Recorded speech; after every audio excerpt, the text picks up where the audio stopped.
दोस्तों, 10 मुहर्रम के दिन इस्लाम धर्म के मानने वाले कुछ लोग ताजिया निकालते हैं, ढोल बजाते हैं और अपने आप को मारते हैं, यानी कि खुद को तकलीफ देते हैं और मातम मनाते हैं। आज की इस वीडियो में हम आपको बताने वाले हैं कि मुसलमान मुहर्रम क्यों मनाते हैं।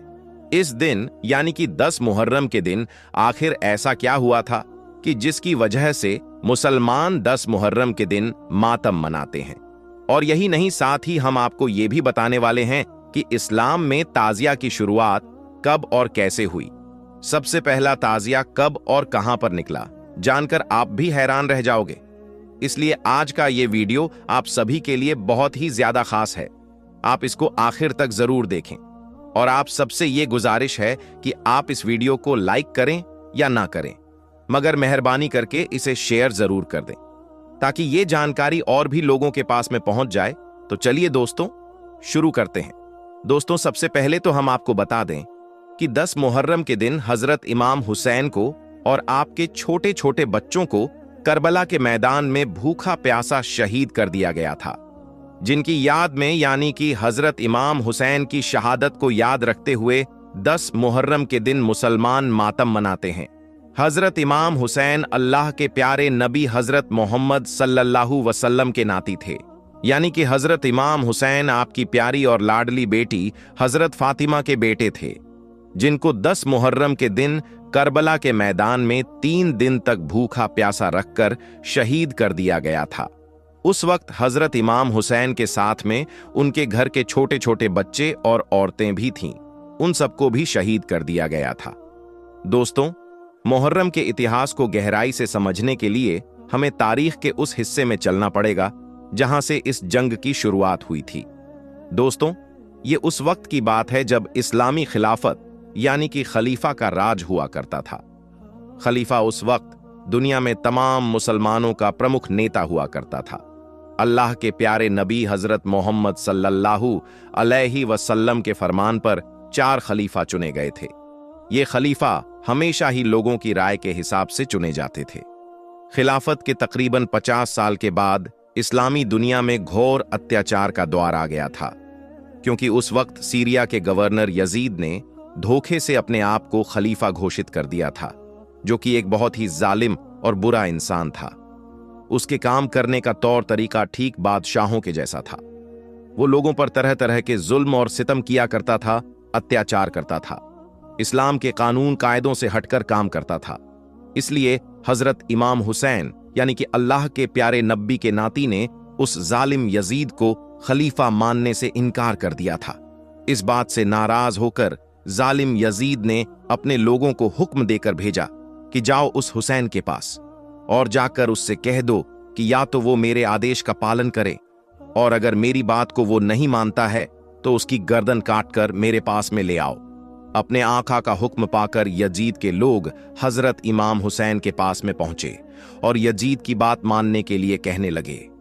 इस पर हजरत इमाम हुसैन ने ऐसे आदमी का कहा मानने से इनकार कर दिया जो खुद को अल्लाह मानने लगा था। हजरत इमाम हुसैन ने कहा कि मैं एक ऐसे जालिम व्यभिचारी, भ्रष्टाचारी और खुदा को ना मानने वाले के आदेश को कभी नहीं मानूंगा। इसके बाद हजरत इमाम हुसैन अपने बीवी बच्चों को साथ लेकर मक्का शरीफ में चले गए। लेकिन इधर दूसरी तरफ जब यजीद ने इमाम हुसैन की बात को नहीं सुना तो वो गुस्से से लाल हो गया और फिर उसने अपने लोगों को यात्री बनाकर मक्का में भी भेज दिया और हजरत इमाम हुसैन को मारने का आदेश दे दिया। जब ये बात हजरत इमाम हुसैन को पता चली तो वो जैसे तैसे करके अपने परिवार के साथ में इराक की ओर रवाना हो गए, क्योंकि हजरत इमाम हुसैन खून खराबा से बचना चाहते थे। इसलिए फिर वो अपने बीवी बच्चों और खुद साथियों के साथ में इराक के करबला में जाकर रहने लगे। लेकिन यजीद की फौज वहां पर भी पहुंच गई और जाकर उसने सबसे पहले पानी की फुरात नहर पर अपना कब्जा जमा लिया। उस वक्त हजरत इमाम हुसैन ने उस फौज से कहा कि मुझे 1 रात की मोहल्लत दे दो ताकि मैं अल्लाह की इबादत कर सकूं। उस रात को आशूरा की रात कहा जाता है। उस पूरी रात को हजरत इमाम हुसैन ने अल्लाह की इबादत की। फिर जैसे ही सुबह हुई तो जंग शुरू हो गई। जंग में हजरत इमाम हुसैन के तमाम साथी शहीद हो गए और यही नहीं, हजरत इमाम हुसैन का 6 महीने का बेटा अली असगर प्यास से बेहाल होने लगा था। ये देखकर हजरत इमाम हुसैन उसे लेकर जंग के मैदान में गए और यजीद की फौज से कहा कि मेरे मासूम बेटे को पानी पिला दो। लेकिन यजीद की फौज को ना ही उस मासूम बच्चे की हालत पर तरस आया और ना ही उन्होंने हजरत इमाम हुसैन की कोई बात को माना। नतीजा ये निकला कि नन्हा अली असगर भी अपने बाबा हुसैन की बाहों में तड़प तड़प कर दम तोड़ दिया। आखिर में उस जालिम फौज ने हजरत इमाम हुसैन को भी शहीद कर दिया। इस तरह से इमाम हुसैन और उनके घर वालों ने इस्लाम और इस्लाम के रसूलों के लिए अपने आप को कुर्बान कर दिया। यही वजह है कि खुदा के इस नेक बंदे की शहादत की याद में मुसलमान 10 मुहर्रम के दिन मातम मनाते हैं। अब आपको बताते हैं कि मुहर्रम के महीने में ताज़िये की शुरुआत कैसे हुई, इसके पीछे की क्या कहानी है, इसके पीछे का क्या वाकया है। दोस्तों, सन 1370 की बात है। उस वक्त भारत, पाकिस्तान, बांग्लादेश और अफगानिस्तान ये सब देश शामिल में ही थे, यानी कि ये उस 1370 की बात है। वक्त की बात है जब भारत एक विशाल देश हुआ करता था। उस वक्त भारत में तैमूर लंग नाम के एक राजा की हुकूमत हुआ करती थी। तैमूर लंग तुर्की का रहने वाला एक बादशाह था। उसको हजरत इमाम हुसैन से बहुत ज्यादा मोहब्बत थी, इसलिए जब भी मुहर्रम का महीना आता तो वो बादशाह रोजाए इमाम हुसैन की जियारत के लिए इराक में जरूर जाया करता था। यानी कि तैमूर लंग हर साल मुहर्रम के महीने में इराक जरूर जाता था। लेकिन एक बार ऐसा हुआ कि तैमूर लंग सख्त बीमार पड़ गया और वो इतना ज्यादा बीमार हो गया कि वो उठकर चलने फिरने के लायक भी ना बचा। बड़े बड़े हकीमों ने और तबीबों ने उसका खूब इलाज किया, लेकिन उसकी बीमारी का कुछ भी इलाज ना हो सका। इसके बाद जैसे ही मुहर्रम का महीना करीब आने लगा तो तैमूर लंग हजरत इमाम हुसैन की मोहब्बत में बेचैन होने लगा। वो इराक जाने के लिए तड़पने लगा। लेकिन इस बार वो इस हालत में नहीं था कि वो रोजा इमाम हुसैन की जियारत करने के लिए इराक में जा सके, क्योंकि हकीम और तबीब ने उसको सफर के लिए मना कर दिया था। ये देखकर तैमूर लंग अपने बिस्तर पर पड़ा पड़ा परेशान रहने लगा। उस वक्त तैमूर लंग का एक खास मंत्री था जो कि सिया समुदाय से था। वो सबसे खास मंत्रियों में से एक मंत्री था। एक दिन बादशाह तैमूर लंग ने उसको अपने पास में बुलाया और अपनी इस परेशानी के बारे में उसको बताया और साथ ही उससे कहा कि वो कोई ऐसा रास्ता निकाले कि वो किसी भी तरह से रोजाए इमाम हुसैन की जियारत कर सके।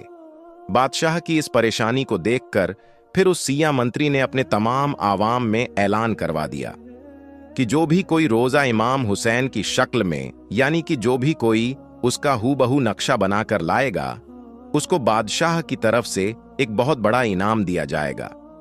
ये सुनकर फिर उस जमाने के जो बड़े बड़े कलाकार थे, उन सब ने मिलकर रोजाए इमाम हुसैन के जैसा मॉडल बनाना शुरू कर दिया।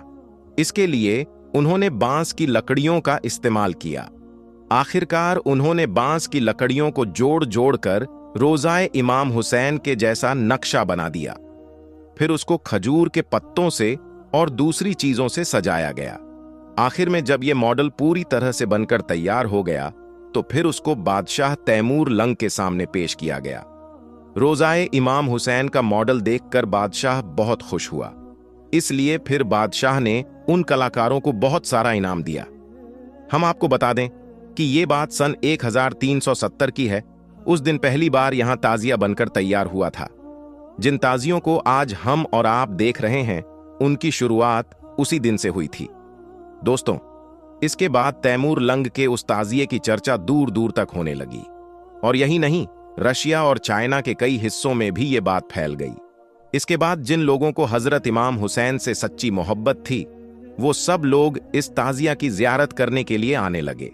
अब हर साल तैमूर लंग को खुश करने के लिए तरह तरह के ताजिये बनाए जाने लगे।